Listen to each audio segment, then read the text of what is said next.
I haven't done this in a very long time.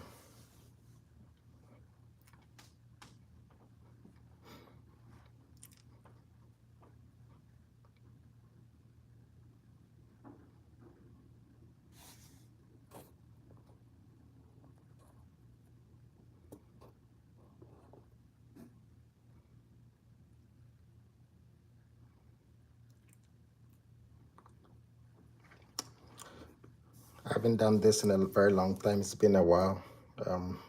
Very, very long time since I did a live chat. Um,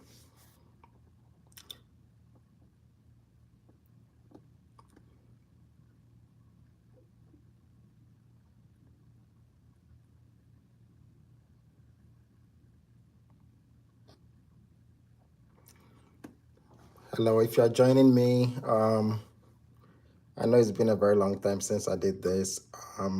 If you can just message me, if you can just comment so that I know if you're hearing me or not. I'll be glad if somebody can comment. Hi, can you comment? You're welcome to join me. Can you comment so that I know if you're hearing me? Testing the microphone.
I'm hoping somebody's going to join me. Just waiting.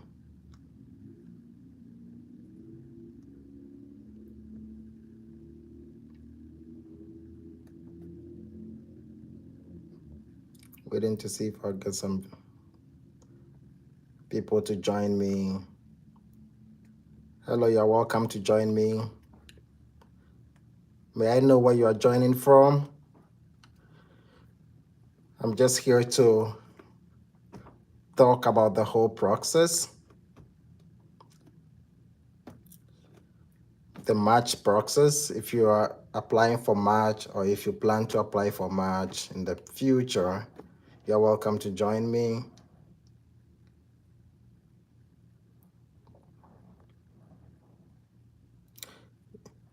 If you plan to apply for March now or in the future, you're welcome to join me, and I'll be happy to answer any questions that you have to the best of my ability. Hi, I see two people joining me. You're welcome to join me. Can you all comment for me? Can you hear me? If you can hear me, please comment yes for me so we can begin this. And if you have any questions, we can kickstart with any questions that you have. I know the March cycle is happening again, and it's happening again.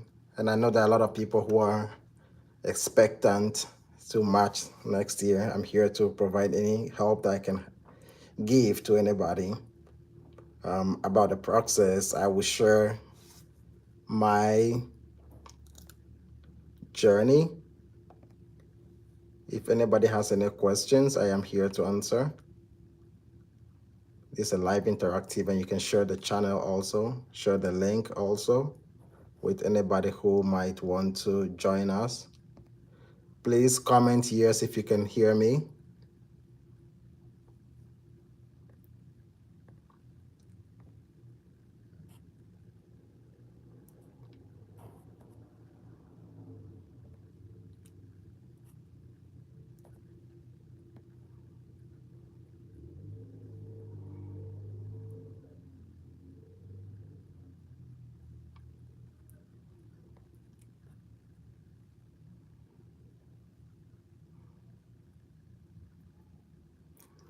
I haven't gone live in a while.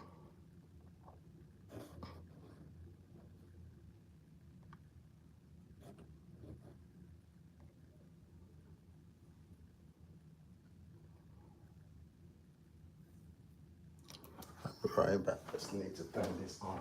It's so hot here.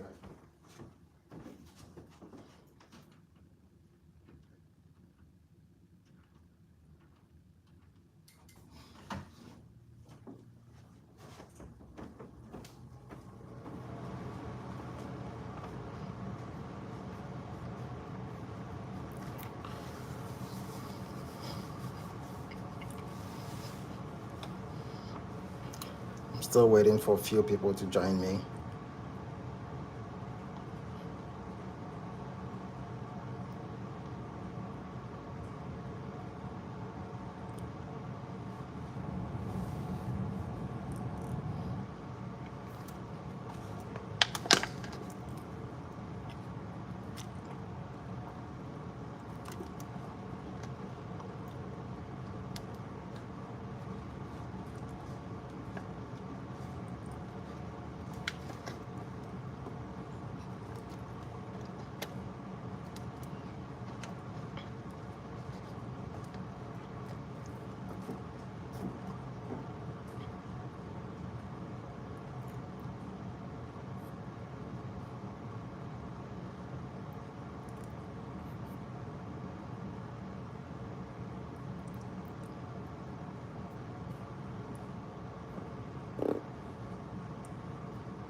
Hello, if you're just joining me, I'm just waiting for a few people to join me and we can start this. If you can hear me, please, if you can comment yes for me. If you can just comment for me.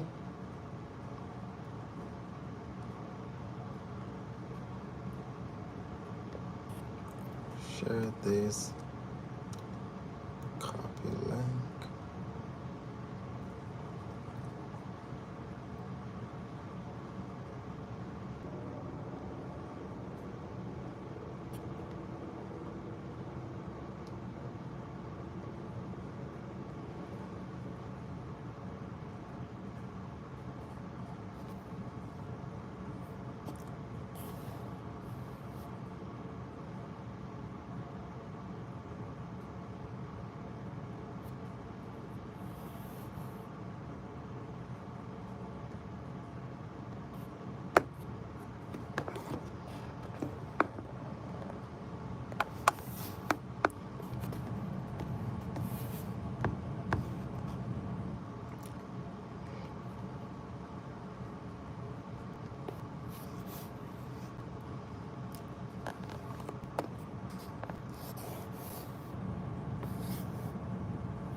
Hello, if you can hear me, can you comment yes?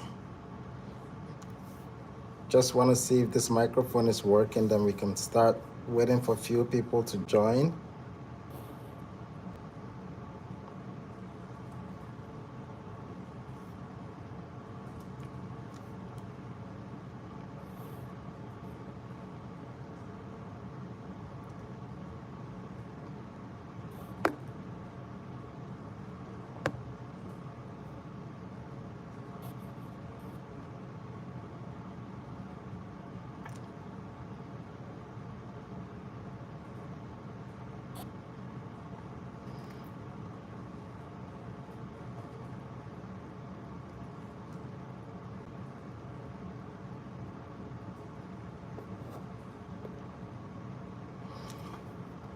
Yeah, hello.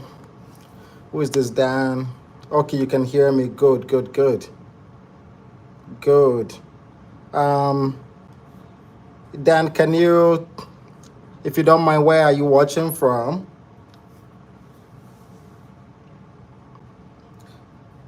If you don't mind, where are you watching from? Basically, today I just want to see if I can share my thoughts about the match process and any question that you have that I can answer from step one until match.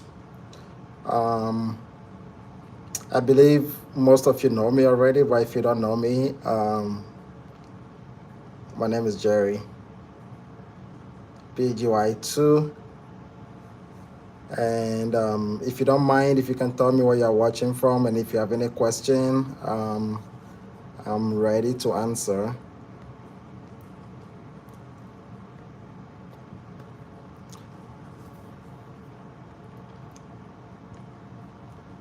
Hey Dan, if you don't mind, what level in the process are you, and where are you watching from?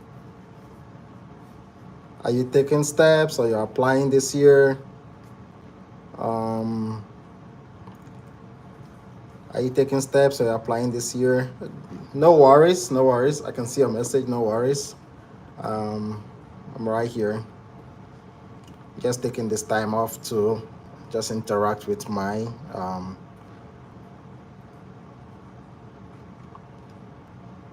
with followers of this channel.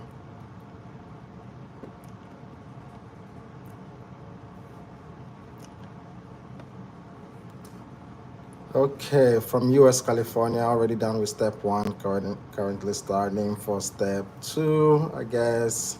Starting for step two. Any questions I can answer for you? I know March 2025 is happening soon. Soon they'll be submitting applications. And are there any questions that I can answer for you? It's been a busy journey so far. Now I just began my PGY-2 year, I think from June. So June, July, August, we just started September. So just starting my PGY-2, and it's getting busy very fast. PGY-1 year just went by very fast, just as expected. Good, watching from California. Good to have you. How's your steps been so far? Your step one, when did you take it? And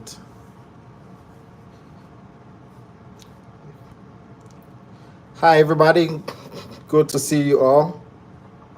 It's good to have you back. I'm back again on YouTube. I know I've not been, I've been hiding these days.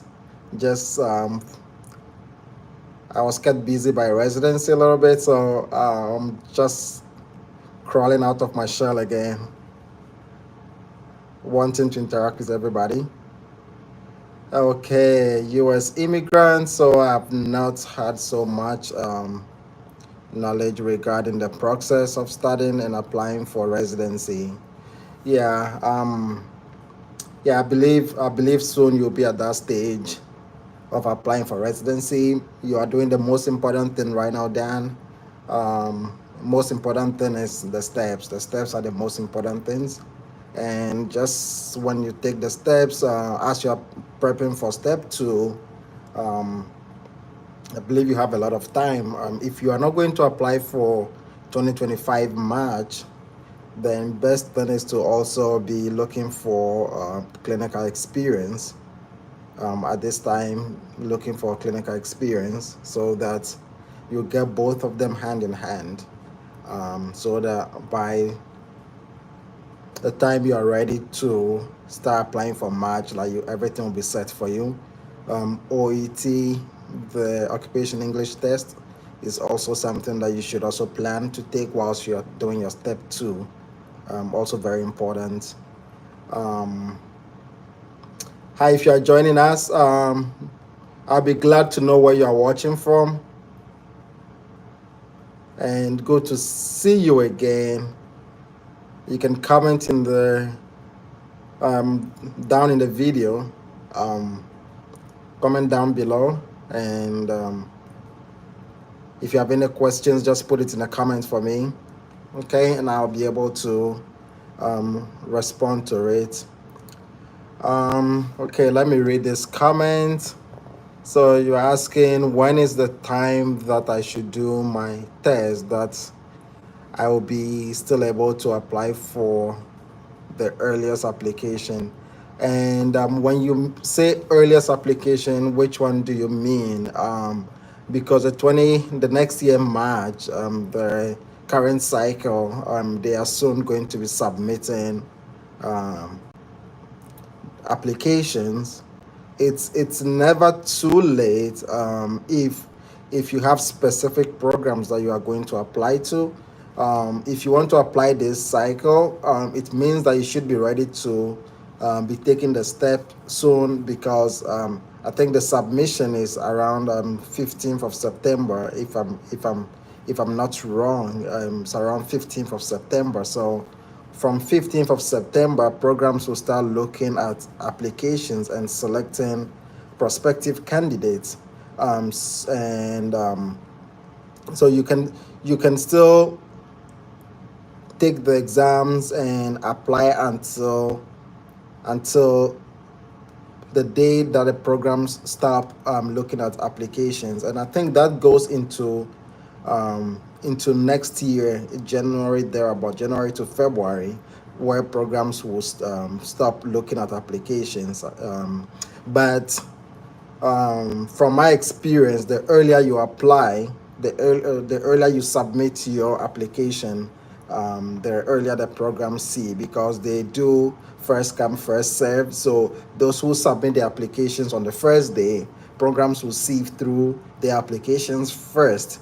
Then they'll go to those who submit on the next day, and so like that. So the earlier the better. If you feel like you cannot apply for the current cycle that we are in, then what you want to do, you want to take your time to study well, get good scores on your step 2, work on step 3 as well, since you have a lot of time, and then put in a strong application so that you match first time. You don't want to rush and submit an application that is shaky, and then you don't get the match. There's no point spending a lot of money on this process, and no point not putting in your best foot forward. So that's something that you should think about. So let me see. Yeah, you're actually not ready to take the steps soon. So when is the latest that I can do the exams, maximizing my readiness to apply to the next cycle? Good. So from my experience, like until like 2 weeks, let me say 3 weeks to the submission of applications. So I would say, like, let's say like until second week of August of next year, you still can take the exam and still meet the deadline for the exams. In my own case, I took my exam in the second week of August, and I got the results in first week of September. So I had 2 weeks to work on my application, the ERAS application, and 2 weeks to work on the application and submit my applications, and I matched. So if you take it before August, you are good.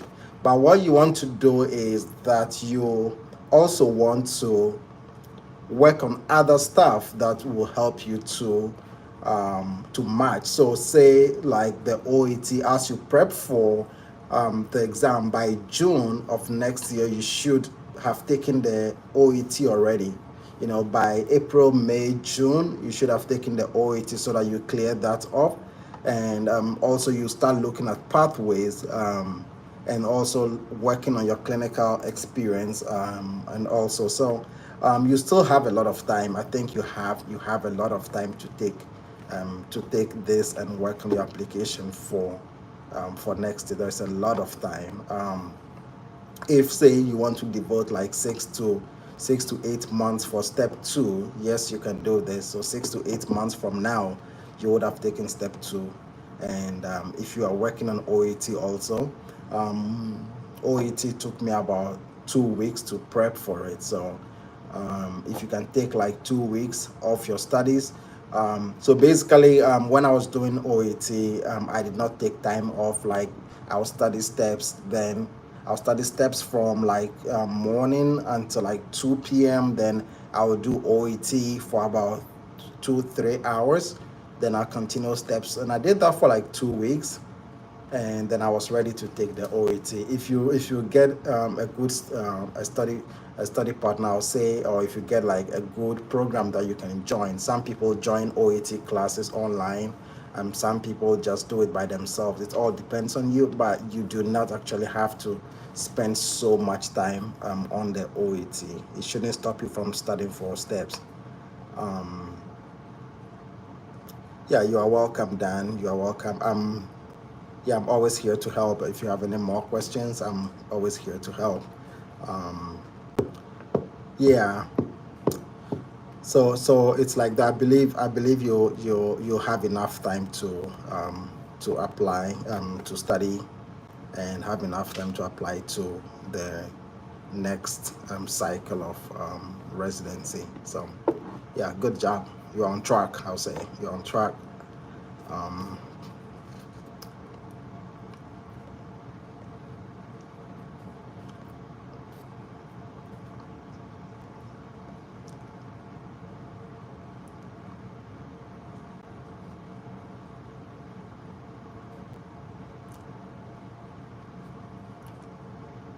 yeah, if you have any other questions, I'm right here to answer as well. Um, so today I just dedicated this evening to not do anything, just interact with people.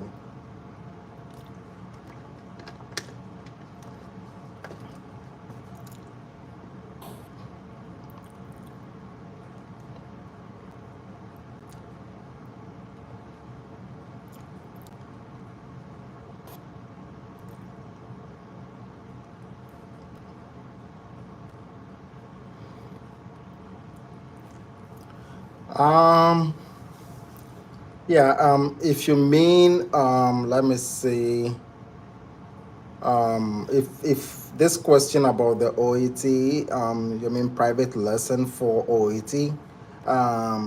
So basically, OET website itself um, has a group that you can join. I think they do have, or is I'm not sure if it's the OET website itself, but there was a group. If you Google it, it's OET, and then they are also on YouTube as well. It's one group that I know some people have joined, and then I think it's like they guide you, and then they do like a mock test for you where they have real people that you can talk with. They guide you as to what to do right or wrong. They give you a whole mock that you take. They mark it, and then they give you feedback. Um, yeah, that is one of the and this website is kind of legit, but yeah, it's kind of legit, and I know a lot of people join it as well. So you can give that also a try, but I would say it's not like a must. If you have extra money, I think they charge like 200 to $400. So if you have extra money, you want to throw it at this, it's also acceptable. So once you register for the OET, you can join this class. I think it's like 1 week class that you can join, and they'll give you some materials, and then they'll guide you as well. Um, I think it's called OET1 or something. Yeah, but the name has skipped me. Um, yeah, and also some people on Facebook. I remember this guy. His name is Dr. Faraz. Currently, he's in the UK. I think I use his guide as well to prep for the OET, in the sense that he lays down how to approach the reading part the writing part of the OET very well. So basically, it was more like me replicating whatever he taught on his channel.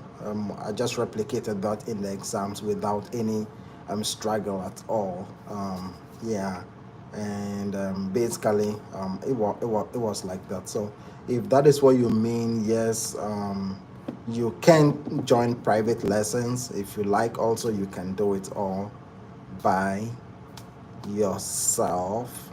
You can study by yourself. Just get somebody who is also taking the OET, and both of you will study, and then you guide each other. When you get to the speaking part, you can let that person be the interlocutor, and then you will be the student, or the test taker, and then you can also do vice versa um, for the other person also. So yes.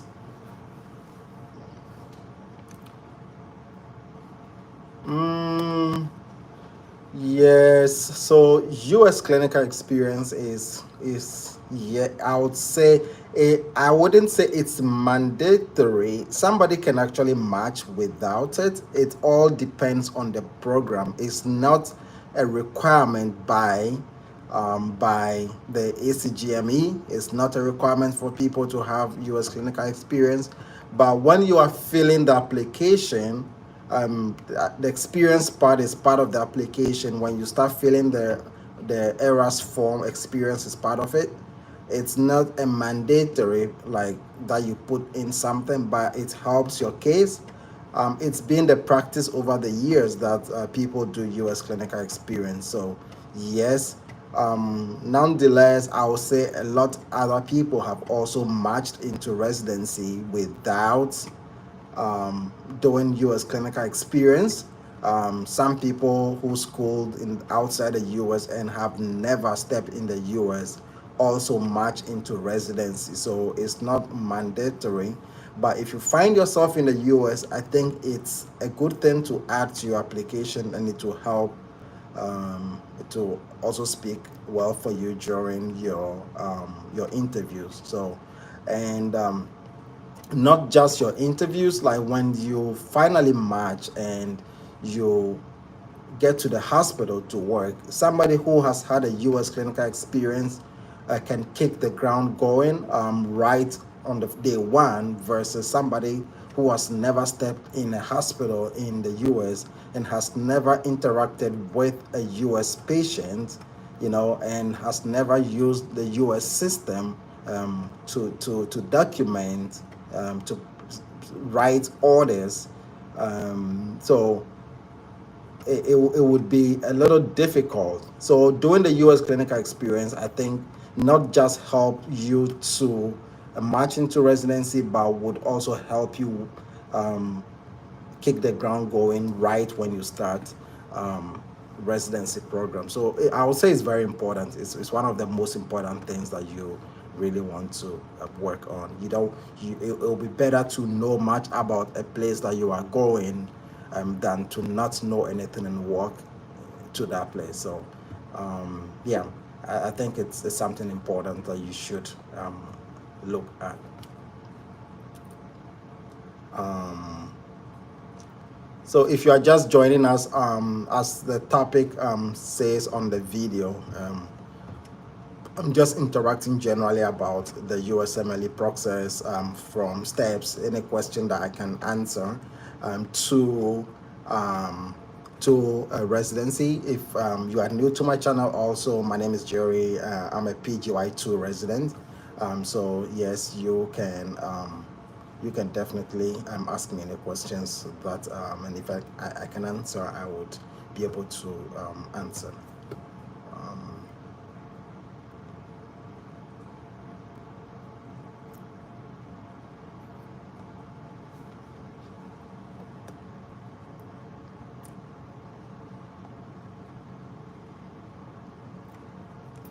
um,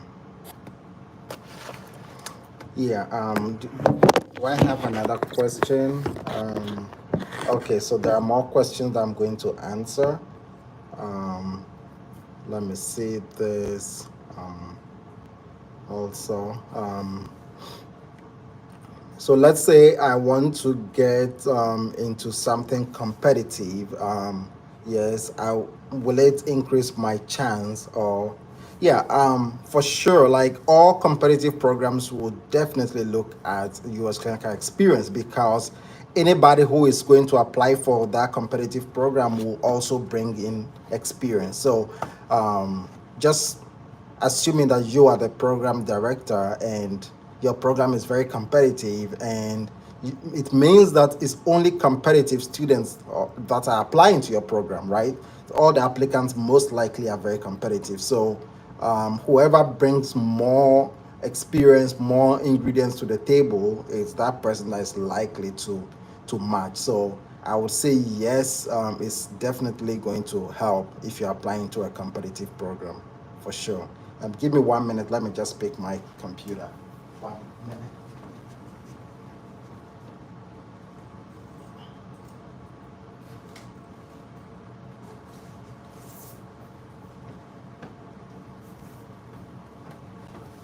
All right, here we go. I'm back. Um, so yes, I would talk about the next question as well. Yeah, I would say the more the clinical experience, for sure, the better. Um, but mostly like three clinical experiences should be okay. Like let me not say three. Let me say like 3 to 6 months. Yeah, 3 to 6 months of clinical experience should be enough. Should be enough to match you into any program. But if you even do 1 year, 2 years, 3 years of experience in any specific specialty, yes, you'll be a better candidate for that program. Means that you have learned a lot about the program, you've practiced it, and you have a lot of experience about that program. So for sure, it would help your case to match into residency. Um, Yeah, if you have more questions, let me see. What about researches, publications? If I don't have any, is it a problem?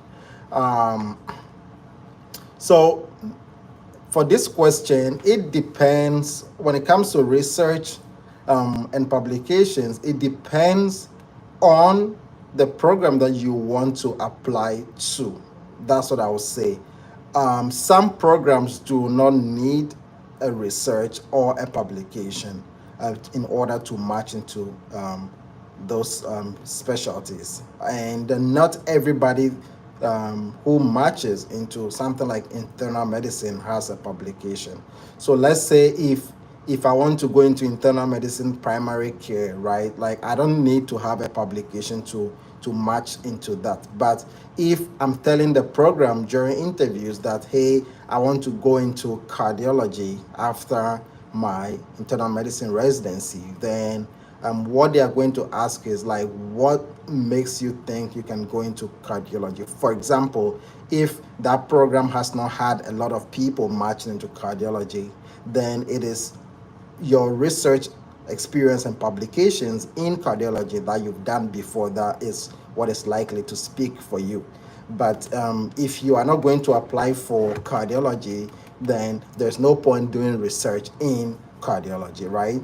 So that should also tell you that your research should be focused on which fellowship program that you would like to do. So it shouldn't be just blindly like, oh, I'm just doing any research. So you'll see some people bringing research work or publications from GI, and then they mix it with cardio, then they mix it with endocrine, nephrology, and all that.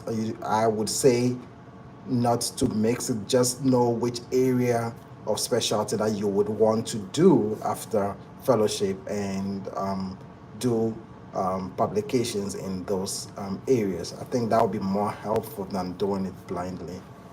Um, I hope I answered this question for you. Um, do you have another question? Okay, let me see.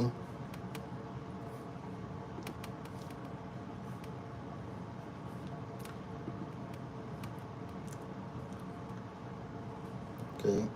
Yeah. So let me see. Just saw this one pop up. So yeah. So to complete that question, so research is not mandatory. If you are going to apply for family medicine, for example, you do not have to have a research. If you have a research or a publication, yes, it helps your case, but it's not a must like that you must have like that you should have a publication in order to match um, into your fellowship. Sorry, into your residency. Yeah.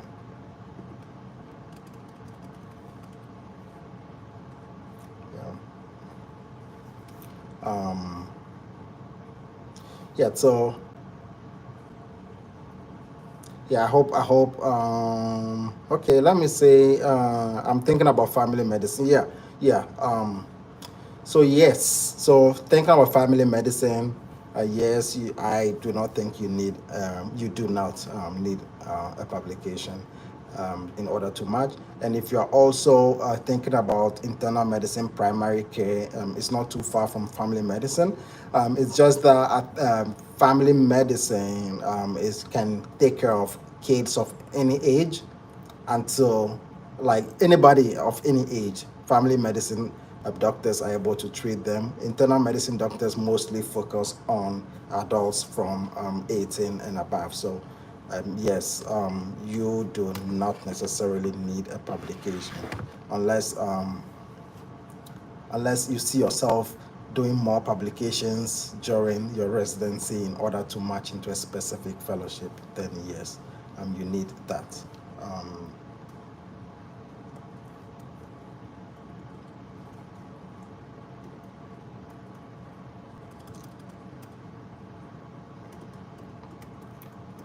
I hope I'm answering your questions.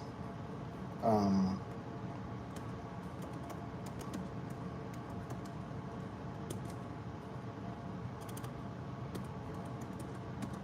just updating.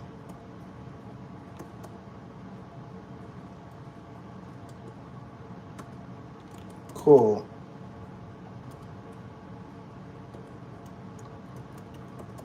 All right.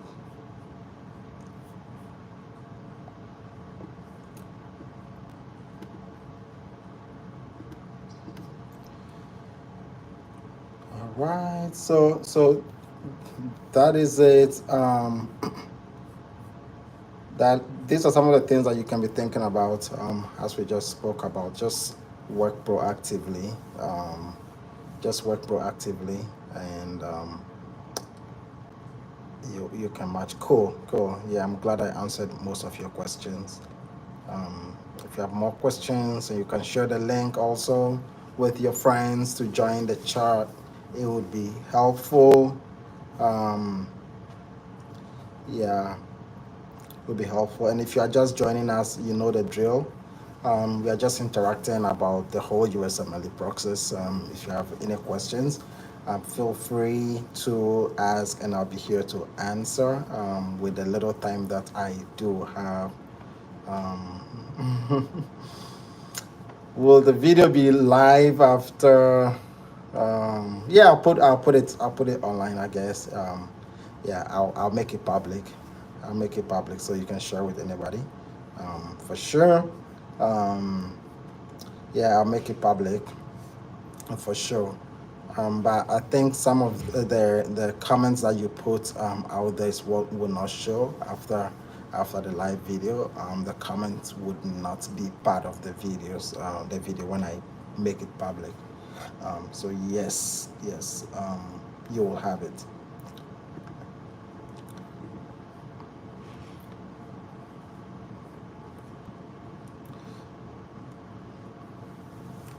Um,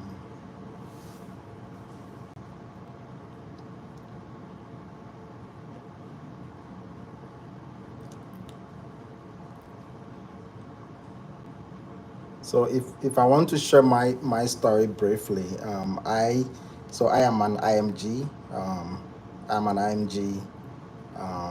Originally, I'm from Ghana, and I did my med school in Hebei North University in China, And after all that, then is when I started for the USMLE, and then I got a match here in Maryland. So I'm doing my um, internal medicine residency right here in Maryland, and so I'm in my second year right now of residency, and I'm currently doing my cardiology rotation in Johns Hopkins Hospital. That's where we do our cardiology rotation, and also we do another 1 month of neurology rotation in also in Johns Hopkins downtown. So it's really it's been an interesting journey, a very fantastic journey, and I'm really enjoying it, and I'm really enjoying it. Hi, Jonas Chi. Hi, yes, thanks for joining us. So I'm just interacting, answering questions about the whole process of the application. If you have any question from steps to anything related to um, becoming, working on your application, practicing in the US, any questions related, I'm ready to answer. Um, so let's see. Next question from Victoria. Um, okay, thank you for sharing insights about your experience. Yeah, you are welcome. You are welcome. You are welcome. Yeah, I'm glad I'm getting more people to join us. If you have any questions about the process, yeah, my journey was, I mean, it was twists and turns. It was. I mean, right now it's even hard to remember everything, but mostly it's about studying for the steps, getting good scores, and working on whatever requirements that you need for the application process, and go through the interview. And lo and behold, I did matched. So yeah, let's look at Victoria's question, then we'll come to the next question. So what materials did you use for step 3? Um, so of course, Almighty Q Bank, U World is what I started with. I did about 50, I think 40, 50 to 60% of UWorld just one time. And then I also used a website called ccscases.com. ccscases.com. So I used those two materials basically, and I took the step 3 after going through all the match process. So I had matched already before taking the step 3, and I wanted to get it out of the way before starting residency. So I did 50% of UWorld, I did CCS cases, I registered for the exam, I took it in Oklahoma, and I left like 6 days in between the day 1 and then day 2. And so day 1 basically is more of like step 1 information and some step 2 management questions. Um, and then there was still biostats on it as well. And honestly, I did not attempt any of the biostat questions. I did not even read it. I just clicked anything and I went forward because I know I'm not good at it anyways. So I wasn't going to spend time on it. And then for the day two also has multiple choice questions. I think few blocks. I've forgotten the number of blocks, but it has the morning, like, or the beginning of it has a few blocks, maybe 2 to 3 blocks or 4 blocks. Then after the blocks, then you do the actual practical questions, and it was kind of interesting. It was really interesting. But yeah, those are the materials that I did used for the step three, and it went well on the first attempt. So yeah, I like it. Let's go to the next question. If you are just joining us, we are just talking about the whole process of matching into residency. Kindly share the link also on your WhatsApp pages so that people can also, and also share them in the group so that we can get few more people. And the more people ask questions, the more your questions will also get answered, the more insight you would also have into this. So it helps you as well, it helps me as well, it helps everybody as well. Let me answer the next question. Can you tell us more about your program? I'm planning to signal it. I live 10 minutes away. You live 10 minutes away from my program. That is really awesome.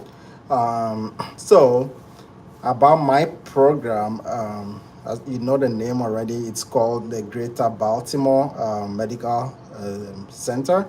That's GBMC Hospital. So GBMC, it's located north of Baltimore. It is in Towson to be specific. Let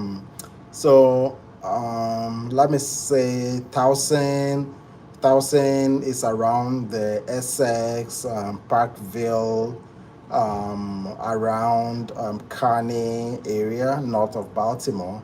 Um, so about the program itself, where do I begin from?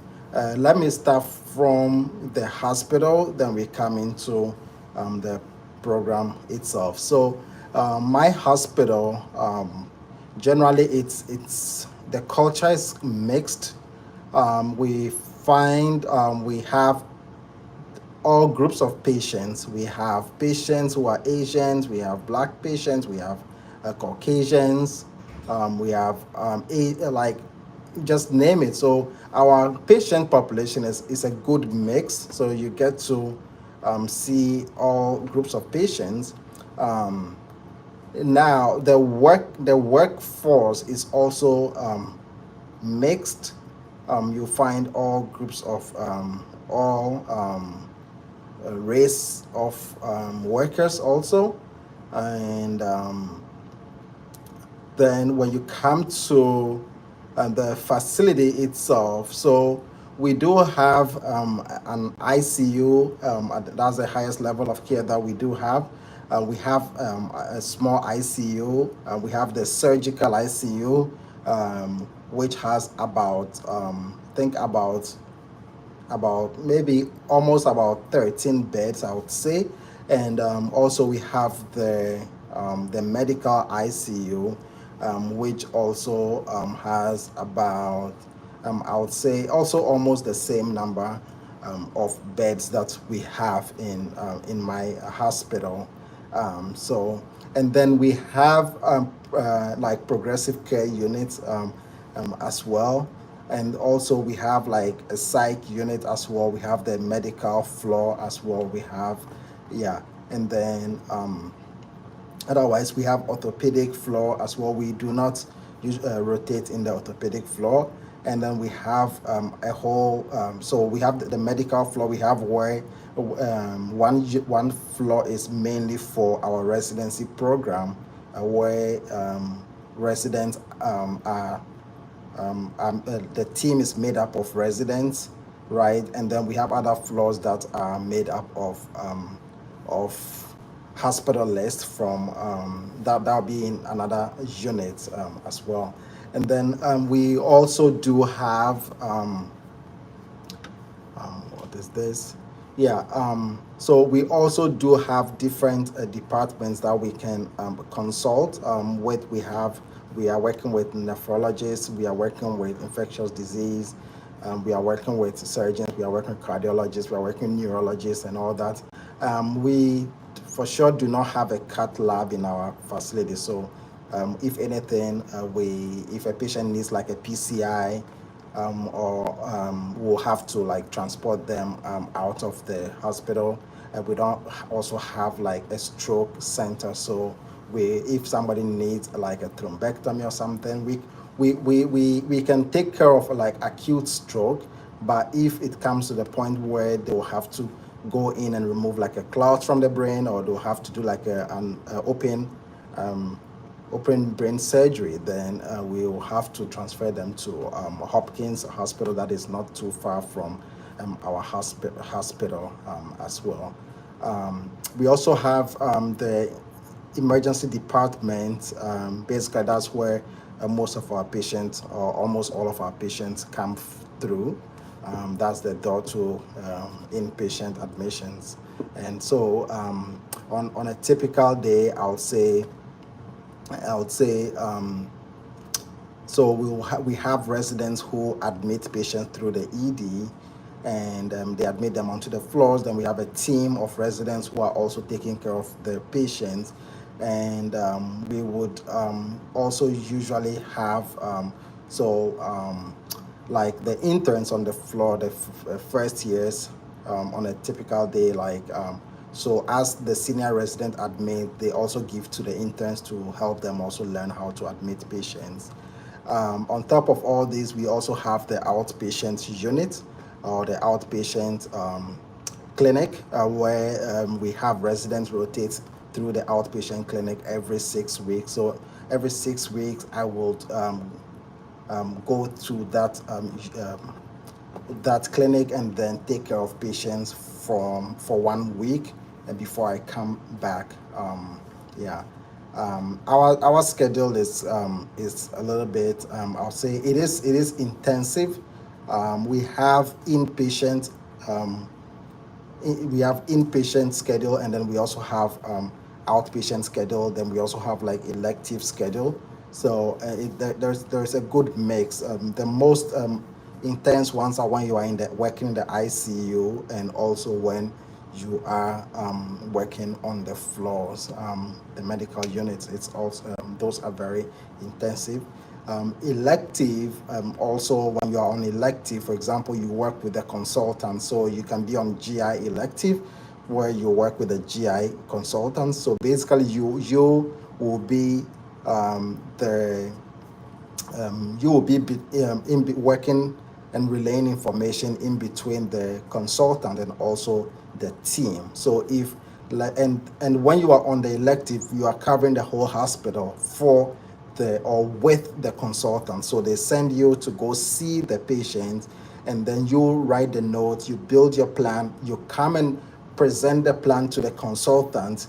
He agrees or adds to it. You put that in your note, then you relay the information back to the primary team. You sign your note, then the consultant will attest to the notes that he has discussed the plan with you, and if he needs to add anything, he adds it. So basically, that is how it is. In our outpatient clinic also, we are carrying a lot of patients, and we also have attendings who work in the outpatient unit that are also they are also mentoring us. So it's kind of really a good experience, and we work with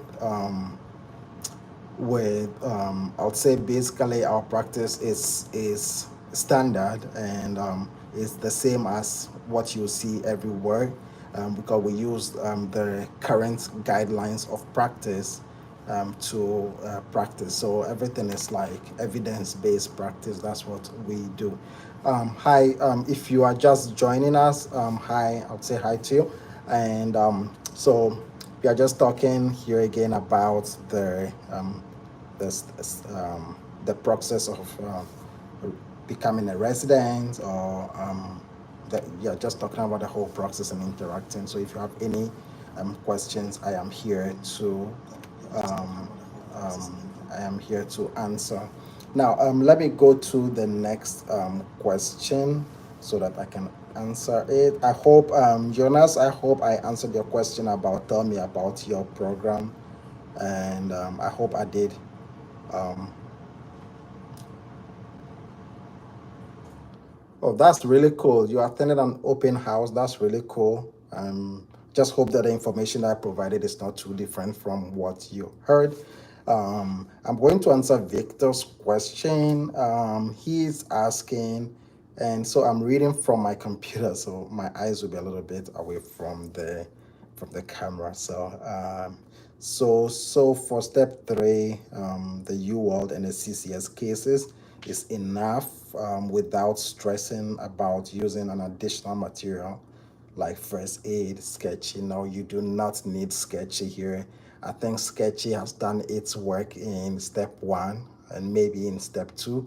You do not need sketchy. Unless you forget something. If you forget something, hi, let me just say hi to more people joining us. Yeah, we are just interacting about the steps. If you can share the link for us, it will be helpful to invite more people. Just share them to your groups for me. It will be very helpful to me. Yeah, so yeah, those are the materials that I use. I did not use a sketchy. I don't see sketchy being very useful unless you are being very meticulous to remember everything. I think the secret is that do not let a lot of time elapse between your step two and your step three so that you do not forget the basics, because they still ask a lot of step one information. So you don't want to like totally forget that because it's hard to recall some of them, especially if you just memorize it for the exam. So um, don't let a lot of time between the step two and then the step three. I think 3 to 4 months should be enough. If you go back into 5 to 6 months, then you're going to forget a lot of things. So, yeah. So, if I can answer the next question, if a program say they don't sponsor visa, but you can obtain a J1 through the ECFMG, can I still apply to that program as a visa requiring candidate? Hey, if you have a way to get a visa, you can let the program know that you can get it through ECFMG.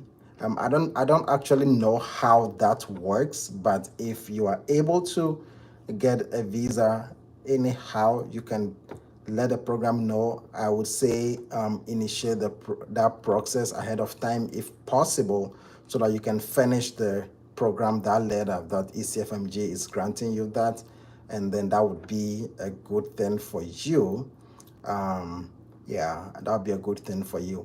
One thing I would say is that if if a program says they do not sponsor visa and you do not have visa, you don't want to apply to that program. Do not apply to that program because they don't sponsor visa. So if you don't have visa, they are not going to even look at your application. So that's what I would say.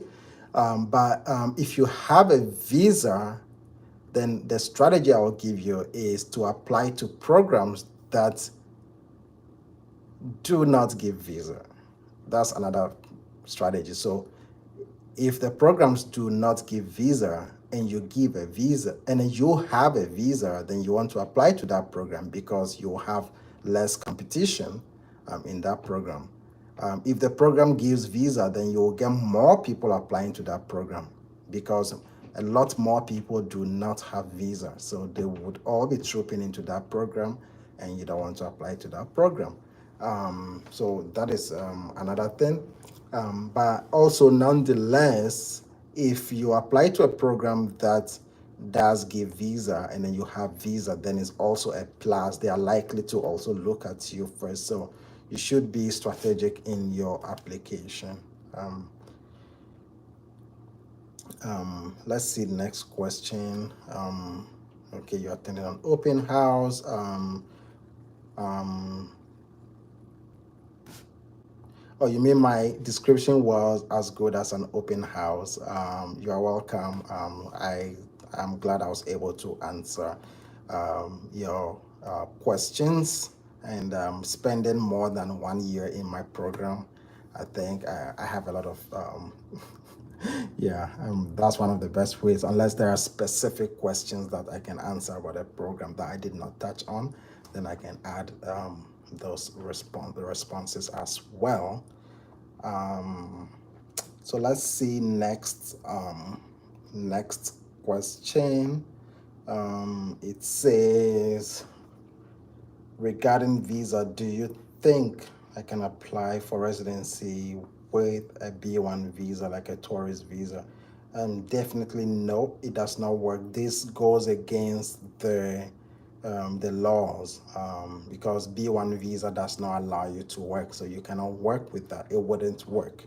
Um, um, Let me see. I'm currently working on my green card.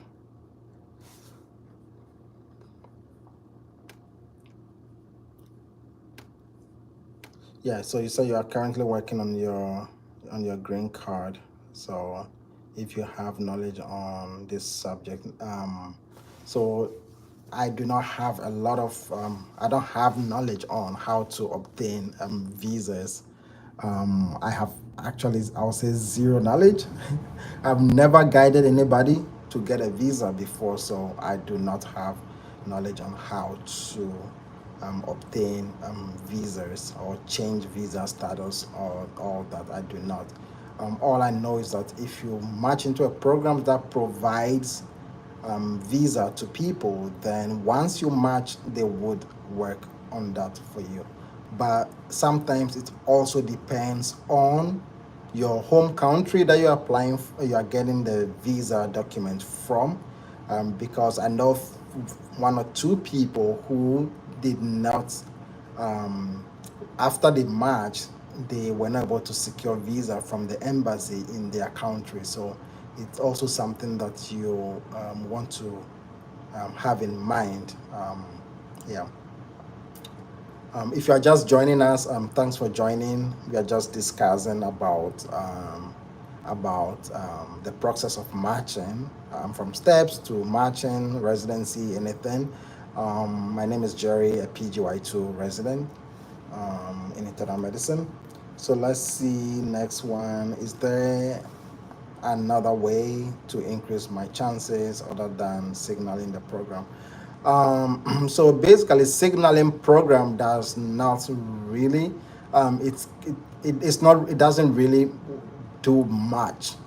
A lot of programs do not even read the signals. A lot of programs do not read it. If you are lucky, you will get a response back from them, but it does not influence the interview in any way. I do not think so. Few people might be lucky to match into their programs, but hey, um, it's better to try. If you are lucky and your signal catches attention, then fine, then that works for you. But I do not think signals really matter. I'm talking from experience because before I applied for, like, I submitted my application. I did not signal any program. I did not signal any program, but after the interviews, like, I had, like, the PD write letters from some programs. They write letters telling you how they really want you in their program, convincing you to, basically, they don't tell you directly, but they want you to rank their program. I think that is the brain behind that, so that you can rank their program. And so you realize that even in the letter, it looks as if they have ranked you already. So if you are misled by that, then you would end up probably ranking them first, and you might not even end up matching there, because they are writing that letter to a lot more people than you alone. It might look like the letter is addressed to you, but it's most likely to be a generic letter that they send to everyone else. So you will notice that programs that write letters back to applicants, those programs will get ranked higher by most applicants. So it will be very, very competitive in those programs rather. So just a word of caution, signaling programs does not really play a big role. I think the actual application process and the selection process is what you should trust. The fact that you've signaled a program might even play negative in the way that it might make you relax. You might think that the program already knows you. Subconsciously, you will think the program knows you. You've signaled them, so they have an idea about you, but they are likely to have no idea about about you. They are likely It's likely that they do not know you. One strategy that somebody taught me when I was applying was that when you signal the program or after the interview, when you write a thank you message back to the program, like you should design the email in such a way that you can have your photo in the email, like you have your photo there, your name and everything, design it very well to catch attention. So if you're signaling programs also, you can actually attach your photo and all that to just catch attention. Just like you share your AAMC ID, you can do the same, add your photo and do everything possible to catch people's attention. But usually the person who gets the signal letter that you send is the program coordinator. So it's gonna be one person who reads that letter, and they are likely to get back to you. They do not. They have a big role that they play in the selection, but they do not make the final the interviews. They do not do the interviews. It's usually the faculties that interview people. So if your signal letter went to the program and the program coordinator saw it, she or he is not gonna share that signal letter with all the faculty. So you can imagine the person who is interviewing you has no idea about who you are or whether you signal the program or not. So you should bear that in mind. I hope I answered your question. This is the best I could talk about this signaling thing. It's not really important. I would say channel that energy into something else that would help your application.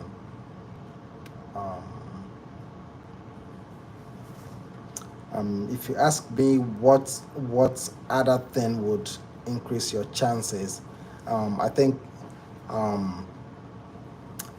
prepping very well for the interview. Like you need to sound eloquent during your interview. You need to convince the program about the fact that you will be a good fit for the program, and because once you get interview in a program, you are as good as anybody who got interview over there. At that point, scores do not really matter. So it's whatever you say to sell yourself is what matters. So at that point, it's not when you are going to start talking about your scores. When you because they've already seen your scores. So you are not going to be talking about your scores, that I got 260. You will look like someone who is full of yourself because they've already seen it. So all you're bringing to the program is, oh, I got 260, I got 270. But I will tell you for a fact that whatever score that you get in the USMLE does not have any role in your residency training. Maybe just 10% or 20%. Every other thing that you are going to learn in the program is most likely new. Okay, and whatever you're learning in the USMLE is just like tuning your mind. It's just registering some few things in your mind so that when you come into the program and they teach you, you can actually pick up from there. Yeah.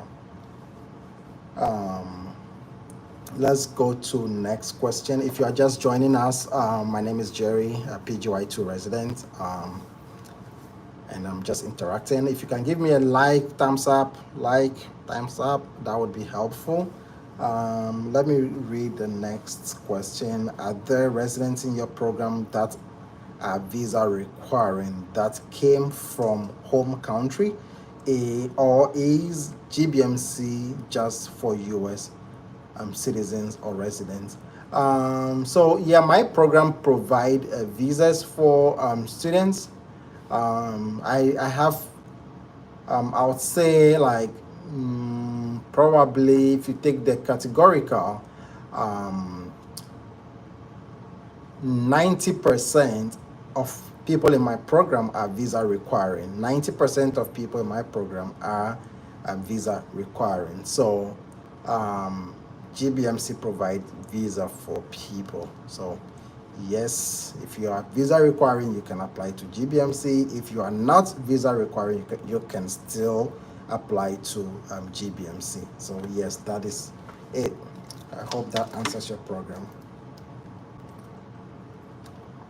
Yeah, so all these 90% of people I'm talking about, I think about, yeah, I'll say 80 to 90% of people, yeah, they all came from home country. Some were here already, but they'll still have to go back, apply for the visa, and come back. So, like that.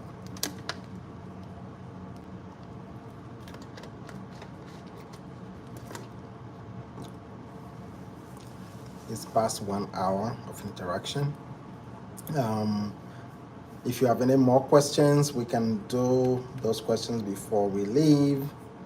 If you can also share the link to anybody, you can post it on your WhatsApp, your groups that you are in. Invite your friends to join so they can also ask their questions.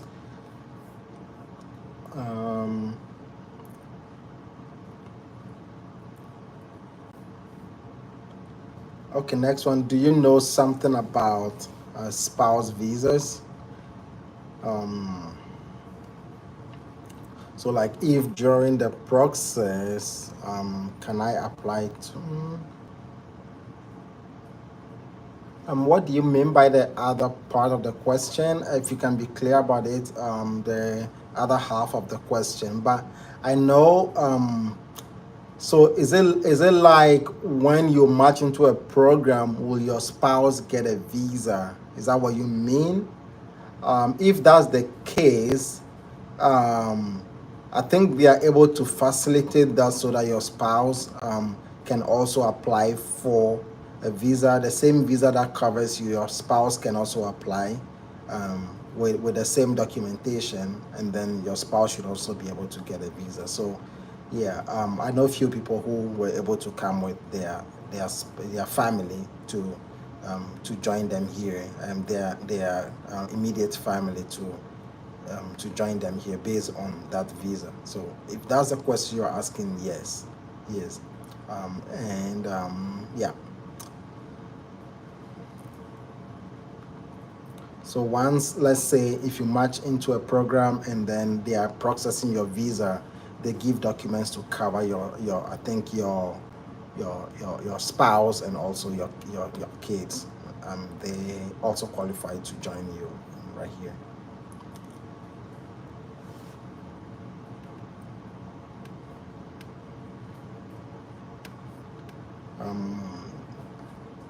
Okay, so okay, good to know, as I would like to apply to GBMC this March cycle, considering, yeah, yeah. So put in your application, and hopefully you get an interview with GBMC, and you finally match into GBMC. If you live close to GBMC, praise the Lord. Yeah, I know somebody, I think they lived close to GBMC. They live in Essex, so that would be probably like maybe 25 minutes from GBMC. Yeah, and then they match. So usually programs also want people who live, like, who know the area already, like, who will thrive in the area, and who are likely to remain in the area to work right there. You don't want to train people and then they will have to leave later on to another place. But if they train people in the program, they remain in that hospital, or they remain even in Maryland, it will be really helpful to the community, right? Because they are spending money training people. All right. So if you are just joining us, you can ask any question. Just write your questions in the comment, and I'll be able to read it, and I would answer them.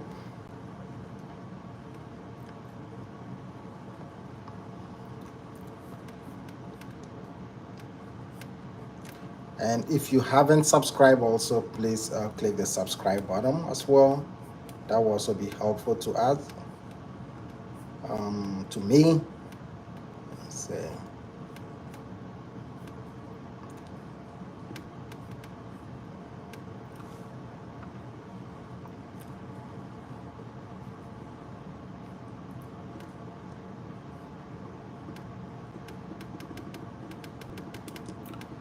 Um, okay, let me see this one. Were there any videos you would recommend to use while studying for step 3? Um, yeah, so I do not have specific videos. I think the videos that I watched were basically like just like I'm talking with you. It was basically on YouTube where they were just telling you about the experience on that day just to allay some anxiety. But I don't have specific like studies video that you can watch to prep for step 3. Yeah, I don't have specific videos. Just do the CCS cases and do some few percentage of UWorld should be enough um, for the step 3. Um, and I will also encourage people to take step 3 before they begin residency, because it gets busy very fast. It gets busy very fast, and the year goes by very fast. You have a lot of things to do, so you might actually not get enough time whilst in residency to study for step 3. But a good thing about GBMC is if you are taking your step 3 whilst in residency, then they pay for your step 3. But if you took your step 3 before coming, they do not pay for it. So bear that in mind. They pay for your step 3 if you are taking it whilst you are in residency. So think about that also. And again, if you are just joining us, we are talking about the process of becoming a resident in the US, and we are talking about residency, we are talking about steps, we are talking about interviews and application, and I was talking about my program also. Um,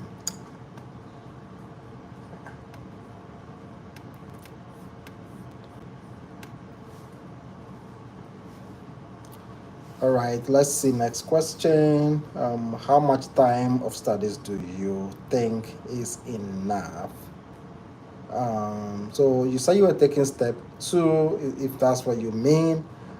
So when I was studying for step 2, honestly, it depends on you, because somebody might need 1 hour of studies and would cover a lot of stuff. There is somebody who also would sit, and if you sit for 10 hours does not mean that you are necessarily capturing 10-hour load of information. So it would depend on you how effective is your study session. So it would depend on you, but I would say just learning every day is enough. Learn every day, learn something every day. That's what I would say. It's relative. There are some days that somebody might be sitting by the book, but not really capturing a lot of stuff. There are lazy days, even though you sit by the book that you are studying, but you're not actually studying. There are days that people will call you. There are days that you'll be on your phone. So it's kind of relative to give a specific hours. But if you want me to give you my hours that I used to do for step 2, so it was step 2. I think we did. It was a lot. It was intensive. So we did like let me say, like wake up in the morning, say 8 o'clock, get to the library by 8:30 or 9, then study until 5. Then from 5, I come home, eat, and some days I'll take a nap until 7. Then from 7, I study again until, so the library, I'll go back to the library from 7 8. The library will close at midnight. And if they close at midnight, when I get home, I would relax a little bit, and from that time I will go do my flashcard. And so in where I used to live, there is a tennis court. So I will go walking on the tennis court whilst doing my flashcards. So I'll just be walking around, and I'm using that time to also exercise, like workout, and just by walking and also doing my flashcards at the same time. Sometimes I'll do flashcards for about 4 hours. before I go to sleep. So I'll end up sleeping, let's say like 3 a.m. or 2 a.m. and I'll wake up again at 7 or 8 in the morning and repeat the cycle. So it was more like that for me. Was that really necessary? I don't know, but that's what I did in order to be able to match. And it was like the same cycle almost every day when I was studying. I hope that helps.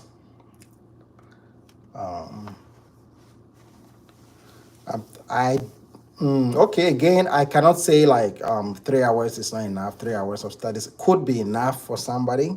It could be that okay, I'll do 3 hours and use longer, do 6 months. Somebody could also say I will do 5 to 10 hours and do 3 months. It all depends on the person who is doing the reading of the materials.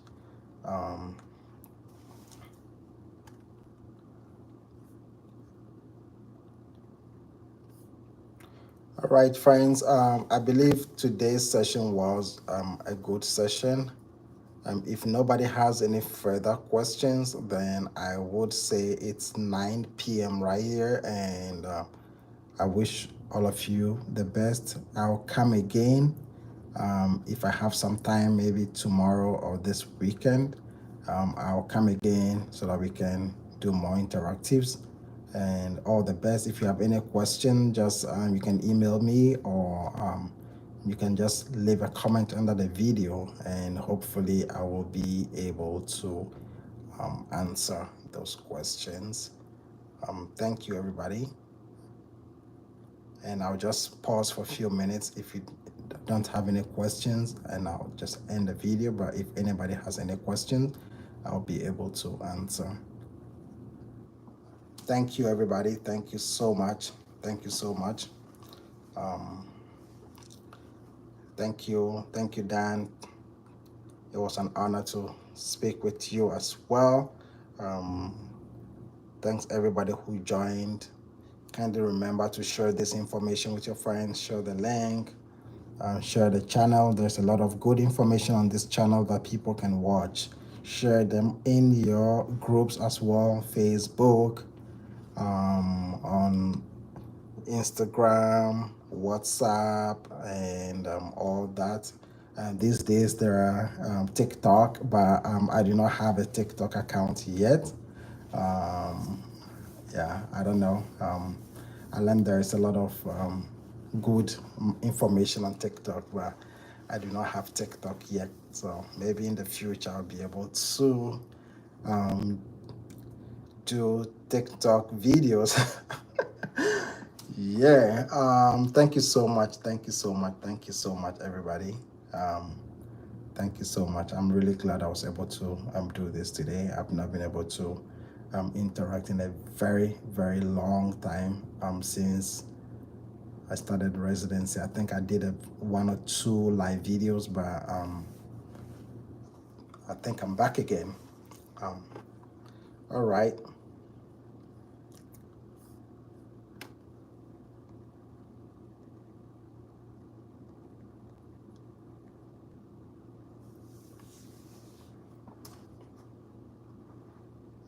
Thank you.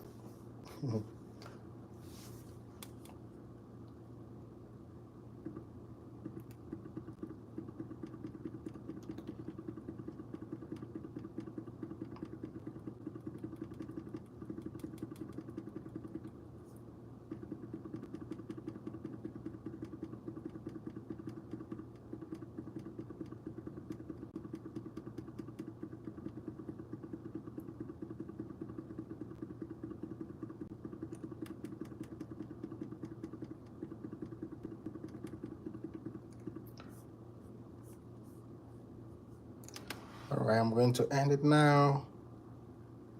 Bye.